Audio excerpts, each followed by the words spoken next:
Hi there, everybody. Now, in this video, I'm going to share my 2 cents about this book, the Mahabharata. Disclaimer first.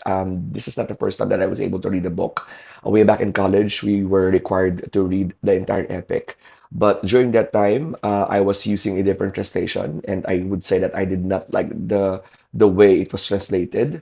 And right now, I enjoyed this more because the retelling by William Buck was fantastic. I guess let's start with the struggles I encountered while reading this book. Number one, the names. I find the names very difficult to pronounce, and if I cannot pronounce it in my head, it will be difficult for me to remember these names. So I suggest, my dear friends, write the names and try to be familiar on how to read those names.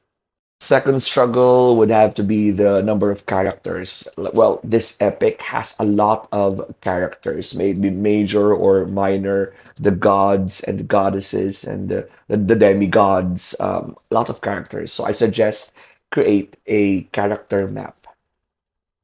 Number three, I guess, based on my experience, I noticed that sometimes the story would jump from one scene to another, pretty much like a stream of consciousness, but in a more orderly way, I guess, if that makes sense.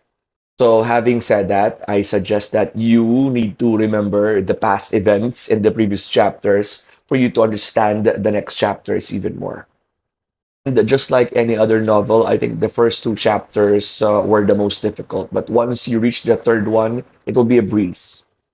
And you need to keep in mind that the Mahabharata is not a realistic story. It means there will be magic, there would be apparitions, there would be gods and goddesses, and those kinds of things. And while reading this book, you need to be in the zone of suspension of disbelief. We are done with struggles. Now, how about the joys of reading this book?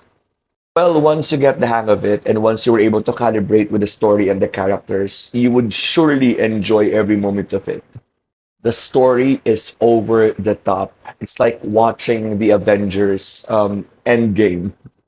There are some parts in the epic wherein you would feel that our superheroes like Captain America, Thor, and Iron Man, they were battling against Thanos. That level of excitement.